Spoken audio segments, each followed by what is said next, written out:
Our objective was the destruction of Iran's nuclear enrichment capacity and a stop to the nuclear threat posed by the... 3 Iranian nuclear sites have been destroyed. Iran vows revenge, and the world waits.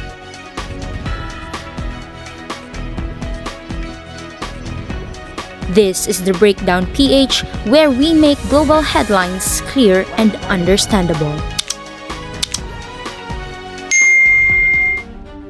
On June 22, 2025, the U.S. military under President Donald Trump launched airstrikes on Iran's Fordow, Natanz, and Isfahan nuclear sites using 30,000-pound bunker buster bombs.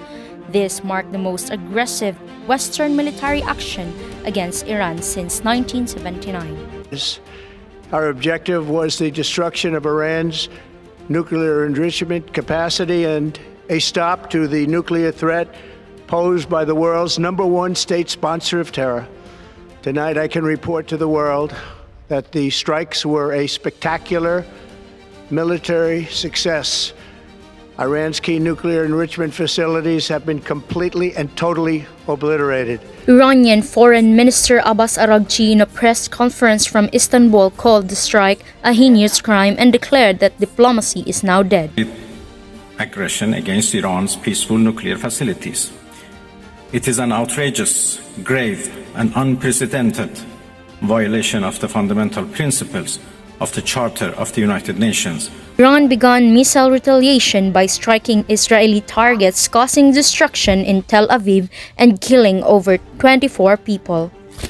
Global powers reacted quickly. The UN Security Council convened with Russia, China, and Pakistan, calling for an immediate ceasefire. Meanwhile, oil prices spiked to over $80 per barrel, and the U.S. Homeland Security warned of possible retaliation on American soil. Iran's parliament approved a move to close the Strait of Hormuz, a strategic waterway for nearly 25% of the world's oil shipments. If executed, it could paralyze the global economy and provoke direct conflict with the U.S. Navy. President Trump suggested regime change, stating if they can't make Iran great again, why wouldn't there be a regime change? Israel claimed progress toward neutralizing Iran's nuclear threat.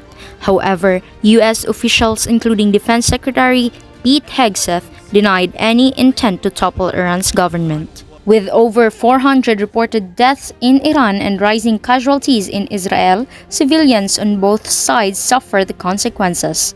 In Tehran and Tel Aviv, air raid sirens and evacuations paint a grim picture. Anti-war protests erupted globally, including in Washington and New York. With diplomacy shattered and tension peaking, the world watches for Iran's next move. Will they retaliate further? Could this spill into full-scale regional war? Or is there still room for de-escalation? This has been the Breakdown PH, clear, sharp, and biased. Subscribe for more explainers on the issues that shape our world.